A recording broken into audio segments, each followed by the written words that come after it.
Hi friends, welcome to Shri Kannada YouTube channel. Sharada serial ಇವತ್ತಿನ ಸಂಚಿಕೆಯಲ್ಲಿ ಏನಾಗ್ತಿದೆ ಅಂತ ನೋಡೋಣ ಬನ್ನಿ.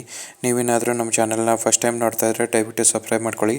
ಸಬ್ಸ್ಕ್ರೈಬ್ ಮಾಡಿಕೊಂಡು ತಪ್ಪದೇ ಬೆಲ್ ಐಕಾನ್ ಕ್ಲಿಕ್ ಮಾಡಿ. ಶಾರದಾ ಸೀರಿಯಲ್ ತುಂಬ ಚೆನ್ನಾಗಿ ಮೂಡಿ ಬರ್ತಾ ಇದೆ. ಸಿದ್ದು ಅಯ್ಯೋ ಬಟ್ಟೆ ತ್ಯಾವೆ ಇದೆ ಅಲ್ಲ ಅಂದ್ಬಿಟ್ಟು ಹೆಂಗೆ ಒಣಗಿಸೋದು ಅಂತ ಯೋಚನೆ ಮಾಡ್ತಿರ್ತಾನೆ. ಆವಾಗ ಅದನ್ನು ಐರನ್ ಮಾಡಿದ್ರೆ ಒಣಗುತ್ತೆ ಸರ್ ಅಂತ ಹೇಳ್ತಾಳೆ ಶಾರದಾ. ಅವಾಗ ಹೋಗ್ಬಿಟ್ಟು ಐರನ್ ಬಾಕ್ಸ್ನ ತೊಗೊಂಬರ್ತಾನೆ. ಸರ್ ನಾನು ಐರನ್ ಮಾಡ್ಕೊಡ್ತೀನಿ ಬಿಡಿ, ನೀವು ಯಾಕೆ ಕಷ್ಟಪಡ್ತೀರಾ ಅಂತ ಕೇಳ್ತಾ ಇರ್ತಾಳೆ. ಅಯ್ಯೋ ನೀವು ಸುಮ್ಮನೆ ಕೂತ್ಕೊಳ್ಳಿ, ಆಯಾಗಿ ಕುಳಿತಿರೋ ನೀವು ರಾಣಿಯಾಗಿ ಅಂತ ರಾಜ್ಕುಮಾರ್ ಸಾಂಗ್ ಆಡ್ತಾ ಅವ್ನು ಐರನ್ ಮಾಡೋದಕ್ಕೆ ಅಂತ ಹೋಗ್ತಾನೆ. ಅವಾಗ ಹಿಂಗೆ ಐರನ್ ಬಾಕ್ಸ್ ಇಡೋದೇ ತಡ ಚುರ್ ಅನ್ನುತ್ತೆ. ಇದೇನು ಶಾರದವ್ರೆ ಈ ಥರ ಚುರ್ ಅಂತ ಇದೆಯಲ್ಲ ಅಂತಾನೆ. ಅವಾಗ ಸಾರ್ ತ್ಯಾವೇ ಇರೋ ಬಟ್ಟೆ ಮೇಲೆ ಇಟ್ಟರೆ ಚುರ್ ಅಂತ ಇನ್ನೇನು ಅನ್ನತ್ತೆ ಅಂತ ಕೇಳ್ತಾ ಇರ್ತಾಳೆ. ಅವಾಗ ಆಯಿತು ನಾನು ಐರನ್ ಮಾಡ್ತೀನಿ ನೋಡಿ, ಹೆಂಗೆ ಸರ್ ರೆಡಿ ಮಾಡಿಬಿಡ್ತೀನಿ ಅಂತ ಹೇಳ್ಬಿಟ್ಟು ನೀಟಾಗಿ ಎಲ್ಲ ಫುಲ್ ಐರನ್ ಮಾಡ್ತಾನೆ. ಐರನ್ ಮಾಡಾದ್ಮೇಲೆ ಬಟ್ಟೆ ಎಲ್ಲ ಫುಲ್ ರೆಡಿ ಆಗುತ್ತೆ. ನೋಡಿ ಶಾರದವ್ರೆ ಎಷ್ಟು ಗರಿಗರಿಯಾಗಿದೆ, ಇಷ್ಟು ಸೂಪರ್ ಆಗಿದೆ. ಈಗ ನೋಡ್ರಿ ನಾನು ಹೋಗಿ ನನ್ನ ಮಗಳಿಗೆ ಶರ್ಟ್ ಹಾಕಿದ ತಕ್ಷಣ ಅವಳು ಖುಷಿಯಾಗಿ ನನ್ನ ಕೆನ್ನೆಗೆ ಒಂದು ಮುದ್ದು ಕೊಟ್ಬಿಡ್ಬೇಕು ಅಂತ ಹೇಳ್ತಾ ಇರ್ತಾನೆ. ಅವಾಗ ಆಯಿತು ಬನ್ನಿ ಅಂತ ಹೇಳ್ಬಿಟ್ಟು ಶಾರದಾ ಮತ್ತು ಸಿದ್ದು ಇಬ್ಬರೂ ದೀಪು ನೋಡ್ಕೊಂಡು ಬರ್ತಾರೆ. ದೀಪು ನೋಡ್ಕೊಂಡು ಆಚೆಗೆ ಬಂದರೆ ದೀಪು ಆಲ್ರೆಡಿ ಯೂನಿಫಾರ್ಮ್ ಹಾಕ್ಕೊಂಡು ರೆಡಿಯಾಗಿರ್ತಾಳೆ. ಆವಾಗ ನೋಡ್ಬಿಟ್ಟು ದೀಪು ಏನು ಇದು, ಯಾರು ಕೊಟ್ಟರು ನಿಂಗೆ ಈ ಯೂನಿಫಾರ್ಮ್, ಯಾವಾಗ ಹಾಕ್ಕೊಂಡೆ ಅಂತ ಕೇಳ್ತಾ ಇರ್ತಾರೆ. ಆವಾಗ ನಿಮ್ಮನ್ನ ನಂಬ್ಕೊಂಡ್ರೆ ನಾನು ಬಟ್ಟೆ ಹಾಕ್ಕೊಂಡಂಗೆನೆ ಅಂತ ಹೇಳ್ತಾ ಇರ್ತಾಳೆ. ಆವಾಗ ಶಾರದಂಗೆ ಬೇಜಾರಾಗ್ತಾ ಇರುತ್ತೆ. ನನಗೆ ಈ ಯೂನಿಫಾರ್ಮ್ನ ಜ್ಯೋತಿಕಾ ಆಂಟಿ ಕೊಡಿಸಿದ್ರು, ಜ್ಯೋತಿಕಾ ಆಂಟಿ ನನಗೆ ಯೂನಿಫಾರ್ಮ್ ಎಲ್ಲ ಕೊಡಿಸಿದ್ರು ಅಂತ ಹೇಳ್ತಾ ಇರ್ತಾಳೆ. ಆವಾಗ ದೀಪು ನಿಂದು ಜಾಸ್ತಿ ಆಯಿತು ಬಾ, ಇವಾಗ ತಿಂಡಿ ಮಾಡುವಂತೆ ಸ್ಕೂಲಿಗೆ ಟೈಮ್ ಆಗುತ್ತೆ ಅಂತ ಹೇಳ್ತಿರ್ತಾಳೆ. ಆವಾಗ ನಿನ್ನ ತಿಂಡಿನೂ ಬೇಡ ಏನೂ ಬೇಡ, ನಾನು ತಿಂಡಿನೂ ಮಾಡಾಯಿತು, ನಾನು ಎಲ್ಲ ರೆಡಿ ಇದ್ದೀನಿ, ಬನ್ನಿ ಜ್ಯೋತಿ ಕ್ಯಾಂಟೀನ್ ಹೋಗೋಣ ಸ್ಕೂಲ್ಗೆ ಅಂತ ಹೇಳ್ತಿರ್ತಾಳೆ. ಅವಾಗ ದೀಪು ನಾನು ಕರ್ಕೊಂಡು ಹೋಗ್ತೀನಿ ತಾನೆ ನಿನ್ನ ಸ್ಕೂಲ್ಗೆ, ಯಾಕೆ ಅವ್ರ ಜೊತೆ ಹೋಗ್ತಿದ್ದೀಯ ಅಂತ ಶಾರದಾ ಕೇಳ್ತಾಳೆ. ಅವಾಗ ಇಲ್ಲ ನಾನು ಈಗ ಜ್ಯೋತಿಕಾ ಆಂಟಿ ಜೊತೆನೇ ಸ್ಕೂಲ್ಗೆ ಹೋಗ್ತೀನಿ ಅಂತ ಹೇಳ್ಬಿಟ್ಟು ಜ್ಯೋತಿಕನ ಜೊತೆನೇ ಹೊರಟೋಗ್ತಾಳೆ. ಆವಾಗ ಜ್ಯೋತಿಕಾ ಹಿಂತಿರುಗಿ ನೋಡ್ಬಿಟ್ಟು ಹಿಂಗೆ ನಾನು ನಿನ್ನ ಮಗಳನ್ನ ಕಿತ್ಕೊತಾ ಇದ್ದೀನಿ ಅನ್ನೋ ಥರ ಎಕ್ಸ್ಪ್ರೆಷನ್ ಕೊಟ್ಬಿಟ್ಟು ಹೋಗ್ತಾಳೆ. ಆವಾಗ ಶಾರದಾ ಮತ್ತು ಸಿದ್ದುಗಿಬ್ರಿಗೂ ತುಂಬ ಬೇಜಾರಾಗ್ತಾ ಇರುತ್ತೆ. ಪಾರಿಜಾತ ಒಂದು ಕಡೆಗೆ ಬಂದಿರ್ತಾಳೆ. ಅವಳು ನವೀನನ್ನು ಮೀಟ್ ಮಾಡ್ತಾಳೆ. ನವೀನನ್ನು ಮೀಟ್ ಮಾಡಿಬಿಟ್ಟು ನಿಮ್ಮ ಅಪ್ಪನ ಬಗ್ಗೆ ಏನಾರು ವಿಚಾರಿಸ್ತೇನೋ, ಏನಾದರೂ ಗೊತ್ತಾಯ್ತೇನೋ ಅವನ ಬಗ್ಗೆ ಅಂತ ಕೇಳ್ತಾ ಇರ್ತಾಳೆ. ಅಯ್ಯೋ ಇಲ್ಲ ಅಜ್ಜಿ, ನಾನು ಎಲ್ಲ ಕಡೆನೂ ನೋಡಿದೆ, ಅಪ್ಪನ ಬಗ್ಗೆ ಸುಳಿವೇ ಇಲ್ಲ ಅಂತ ಹೇಳ್ತಾ ಇರ್ತಾನೆ. ಆವಾಗ ಆಯಿತು, ನಿಮ್ಮ ಅಪ್ಪ ಲಾಸ್ಟ್ ಟೈಮ್ ಹೋಗೋಕ್ಕೂ ಮುಂಚೆ ಯಾರನ್ನಾರ ಮಾತಾಡ್ಸಿದ್ನ, ಯಾರನ್ನಾರ ಮೀಟ್ ಮಾಡಿದ್ನ, ಏನಾದರೂ ಗೊತ್ತೇನೋ ನಿಂಗೆ ಅಂತ ಕೇಳ್ತಾ ಇರ್ತಾರೆ. ಒಳ್ಳೆ CID ಥರ ಕೇಳ್ತೀಯಲ್ಲ ಅಜ್ಜಿ, ನಂಗೆ ಅವೆಲ್ಲ ಏನೂ ಗೊತ್ತಿಲ್ಲ ಅಂತ ಹೇಳ್ತಾ ಇರ್ತಾನೆ. ಹೋಗ್ಲಿ ಅವ್ನ ಫೋನಾರು ಇದೆಯಾ, ಫೋನಲ್ಲಿ ಅವ್ನು ಲಾಸ್ಟ್ ಟೈಮ್ ಯಾರ ಹತ್ರ ಫೋನಲ್ಲಿ ಮಾತಾಡಿದ್ದ ಅಂತ ನೋಡಿದ್ರೆ ಅದನ್ನಾರು ತಿಳ್ಕೊಬೋದಲ್ಲೋ ಅಂತ ಹೇಳ್ತಿರ್ತಾರೆ. ಈಗ ಇಲ್ಲ ಅಜ್ಜಿ, ಅವ್ರ ಫೋನು ಇಲ್ಲ ಏನೂ ಇಲ್ಲ ನನ್ನ ಹತ್ರ ಅಂತ ಹೇಳ್ತಿರ್ತಾನೆ.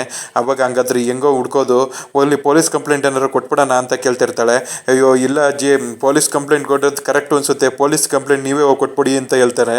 ಅಯ್ಯೋ ನಾನು ಹೋಗಿ ಪೊಲೀಸ್ ಕಂಪ್ಲೇಂಟ್ ಕೊಟ್ಟರೆ ಜ್ಯೋತಿಕಂಗೆ ಕೋಪ ಬರುತ್ತೆ, ನಾನು ಹೋಗಿ ಪೊಲೀಸ್ ಕಂಪ್ಲೇಂಟ್ ಕೊಡೋದಕ್ಕಾಗಲ್ಲ, ಒಂದು ಕೆಲಸ ಮಾಡೋಣ ನೀನೇ ಹೋಗಿ ಪೊಲೀಸ್ ಕಂಪ್ಲೇಂಟ್ ಕೊಟ್ಬಿಡು ಅಂತ ಹೇಳ್ತಾಳೆ.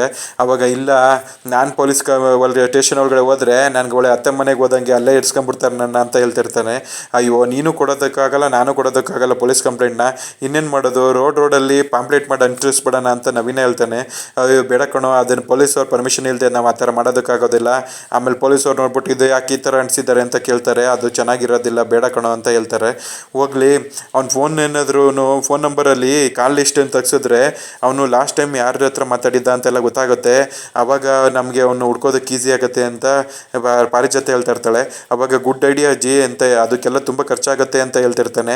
ಅವಾಗ ಅವನು ಕಾರ್ ತೆಗೆದ್ಬಿಟ್ಟು ಅದರಲ್ಲಿ ಕ್ಯಾಶ್ನ ತಗೊಂಡ್ಬಿಟ್ಟು ತಗೋ, ಈ ದುಡ್ಡನ್ನ ಯೂಸ್ ಮಾಡಿಕೊಂಡು ಫಸ್ಟು ಆ ಫೋನ್ ನಂಬರಲ್ಲಿ ಇಷ್ಟು ತೆಗೆಸು, ಅವ್ನು ಎಲ್ಲಿದ್ದಾನೆ ಏನು ಅಂತ ಆದಷ್ಟು ಬೇಗ ಹುಡ್ಕೋಣ, ನನ್ನ ಮಗನ ಬಿಟ್ಟಿರೋದಕ್ಕೆ ಆಗ್ತಿಲ್ಲ ನನಗೆ ಅಂತ ಅವಳು ಒದ್ದಾಡ್ತಿರ್ತಾಳೆ. ನೀನು ನನಗೆ ಕಾಸು ಕೊಟ್ಟಿದ್ದೀಯಲ್ಲ, ತಲೆ ಕೆಡ್ಸ್ಕೊಂಬೇಡ, ಈ ಕೆಲಸ ನನಗೆ ಬಿಟ್ಬಿಡು ಅಂತ ಹೇಳ್ಬಿಟ್ಟು ಅವನು ಕಾಸು ಇಸ್ಕೊಂಡು ಅಲ್ಲಿಂದ ಹೊಂಟೋಗ್ತಾನೆ. ಇವಳು ಅಯ್ಯೋ ನನ್ನ ಮಗ ಮತ್ತೆ ಸಿಗ್ತಾನ, ನನ್ನ ಮಗನ ಯಾವಾಗ ನೋಡ್ತೀನೋ ಅಂತ ಪಾರಿಜಾತ ಟೆನ್ಷನ್ ಮಾಡ್ಕೊತಾ ಇರ್ತಾಳೆ. ಶಾರದಾ ಗಾರ್ಡನ್ನಲ್ಲಿ ಗಿಡಗಳಿಗೆಲ್ಲ ನೀರು ಹಾಕ್ತಾ ಇರ್ತಾಳೆ. ಆವಾಗ ಅಲ್ಲಿಗೆ ಸಿದ್ದು ಬರ್ತಾನೆ. ಶಾರದವ್ರೆ ನೀವೇನಾದ್ರೂ ದೀಪನ ಕರ್ಕೊಂಬಂದ್ರ ಸ್ಕೂಲಿಂದ ಅಂತ ಕೇಳ್ತಾನೆ.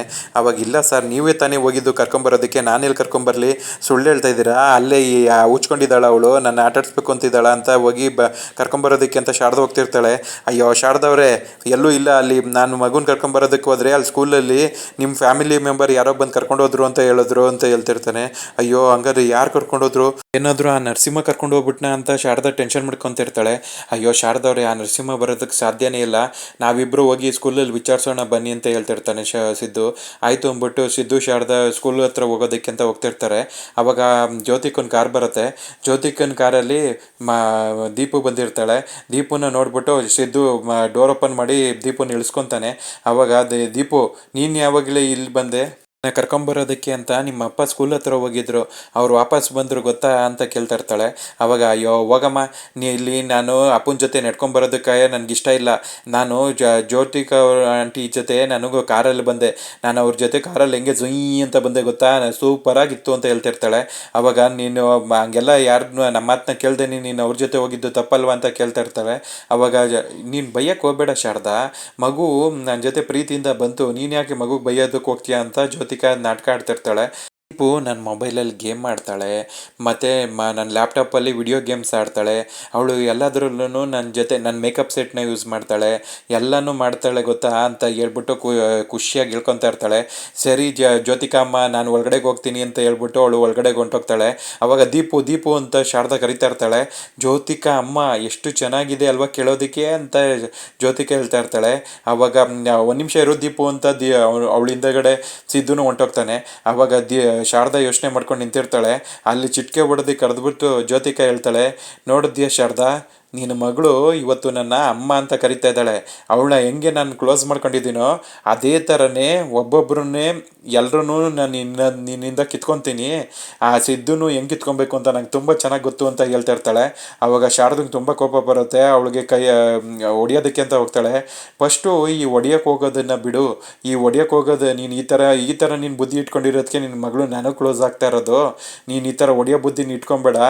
ನೀನು ಹೆಂಗೆ ನನ್ನ ಜೀವನಕ್ಕೆ ಹೆಂಗೆ ಹೊಡೆದೋ, ನೀನು ನನ್ನ ಚೌಟ್ರಿಲಿ ಹೆಂಗೆ ಸಿದ್ದು ನನಗೆ ಕೊಟ್ಟಬೇಕಾಗಿರೋ ತಾಲಿನ ನನಗೆ ಕಟ್ಟಬೇಕಾಗಿರೋದನ್ನ ನೀನು ಕಟ್ಟಿಸ್ಕೊಂಡು, ಅದೇ ಥರನೇ ನಿನ್ನ ಹತ್ರ ಇರೋ ನಿನ್ನ ಮಗಳು ಸಿದ್ದು ಎಲ್ಲರೂ ನಿನ್ನಿಂದ ದೂರ ಮಾಡ್ತೀನಿ, ಎಲ್ಲರೂ ನನಗೆ ಬೇಕಾದಂಗೆ ನನಗೆ ಮಾಡ್ಕೊತೀನಿ. ನಿನಗೆ ಅವರು ಯಾರೂ ಸಿಗೋದಿಲ್ಲ, ನೀನು ಮತ್ತೆ ಅನಾಥೆ ಆಗ್ತೀಯ ನೋಡು, ಈ ಮನೆಯಿಂದ ಅನಾಥೆಯಾಗಿ ಹೋಗ್ತೀಯ ಅಂತ ಹೇಳ್ಬಿಟ್ಟು ಜ್ಯೋತಿಕಾ ಹೊಂಟೋಗ್ತಾಳೆ. ಅವಾಗ ಶಾರದಾಗೆ ತುಂಬ ದುಃಖ ಆಗ್ತಾ ಇರತ್ತೆ. ಅಯ್ಯೋ, ನಾನು ನನ್ನ ಮಗಳನ್ನ ಮತ್ತು ಸಿದ್ದು ಸರ್ನೆಲ್ಲ ಕಳ್ಕೊಂಡ್ಬಿಡ್ತೀನ, ನಾನು ಮತ್ತೆ ಅನಾಥ ಆಗ್ಬಿಡ್ತೀನ ಅಂತ ಕಣ್ಣೀರು ಹಾಕ್ತಾ ನಿಂತಿರ್ತಾಳೆ. ಶಾರದಾ ಡೈನಿಂಗ್ ಟೇಬಲಲ್ಲಿ ಕೂತ್ಕೊಂಡು ಕಣ್ಣೀರು ಹಾಕ್ತಾ ಇರ್ತಾಳೆ. ಅಲ್ಲಿಗೆ ಸಿದ್ದು ಬರ್ತಾನೆ. ಸಿದ್ದು ಬಂದ್ಬಿಟ್ಟು ಏನಾಯ್ತು ಶಾರದವ್ರು, ಏನು ಮಾಡ್ತಿದ್ದೀರಾ ಅಂತ ಕೇಳ್ತಾನೆ. ಅವಾಗ ಹಂಗೆ ಕಣ್ಣೀರು ಒರೆಸ್ಕೊಂಡು ಅವಳು ಅಡುಗೆ ಮನೆಗೆ ಹೋಗ್ತಾ ಇರ್ತಾಳೆ.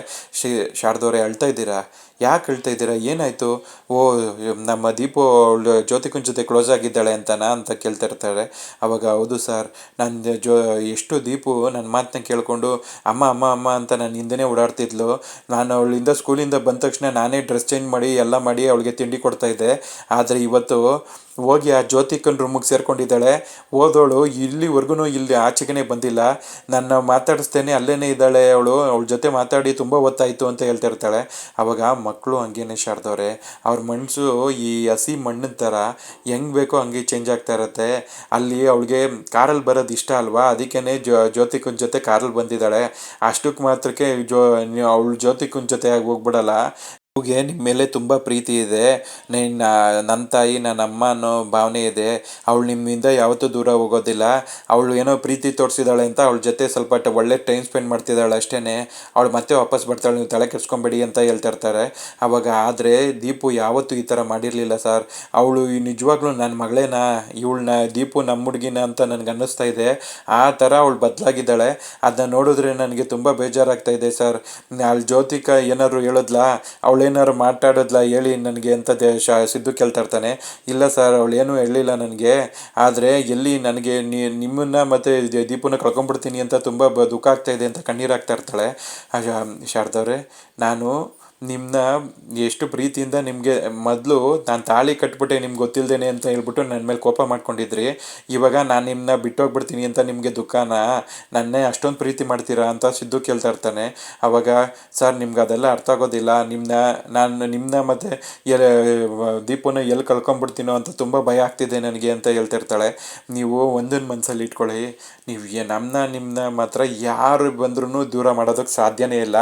ಅದೆಲ್ಲ ಕಟ್ಟಿಟ್ಟಬಿಟ್ಟು ನೀವು ಯಾವತ್ತೂ ತಲೆ ಕೆಡ್ಸ್ಕೊಂಬೇಡಿ, ನಾವೇನೂ ಬದಲಾಗೋದಿಲ್ಲ ಅಂತ ಹೇಳ್ತಿರ್ತಾನೆ.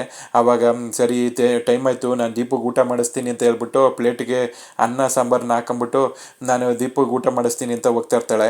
ದೀಪು ಜ್ಯೋತಿಕನ್ ರೂಮಲ್ಲಿ ಇದ್ದಾಳೆ. ನಾನು ಊಟ ಮಾಡಿಸ್ತೀನಿ ಅಂದ್ಬಿಟ್ಟು ದೀಪನ ಕರ್ಕೊಂಬರೋದಕ್ಕೆ ಅಂತ ಹೋಗ್ತಾಳೆ. ದೀಪು ಮೊಬೈಲಲ್ಲಿ ಗೇಮ್ಸ್ ಆಡ್ತಾ ಇರ್ತಾಳೆ. ಅಲ್ಲಿಗೆ ದೀಪು ಟೈಮ್ ಆಯಿತು ಬಾ ಊಟ ಮಾಡುವಂತೆ ಅಂತ ಕರೀತಾಳೆ. ನಾನು ಊಟ ಗೀಟ ಏನು ಬೇಡ ಹೋಗಮ್ಮ ಅಂತ ಹೇಳ್ತಾಳೆ.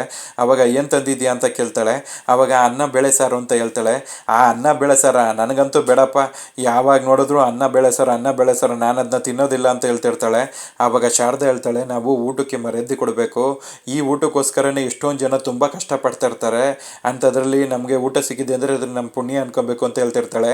ನನಗೆ ಅನ್ನ ಬೇಳೆ ಸಾರು ಬೇಡ ಅಷ್ಟೇ ಅಂತ ಹೇಳ್ಬಿಟ್ಟು ಅವಳು ಗೇಮ್ ಆಡ್ತಾ ಇರ್ತಾಳೆ. ಅದನ್ನ ನೋಡ್ಬಿಟ್ಟು ಶಾರದಂಗೆ ತುಂಬ ಬೇಜಾರಾಗುತ್ತೆ. ಅಲ್ಲಿಗೆ ಇವತ್ತಿನ ಸಂಚಿಕೆ ಕಂಪ್ಲೀಟ್ ಆಗುತ್ತೆ ಫ್ರೆಂಡ್ಸ್. ನೀವೇನಾದರೂ ನಮ್ಮ ಚಾನಲ್ನ ಫಸ್ಟ್ ಟೈಮ್ ನೋಡ್ತಾ ಇದ್ದರೆ ದಯವಿಟ್ಟು ಸಬ್ಸ್ಕ್ರೈಬ್ ಮಾಡ್ಕೊಳ್ಳಿ.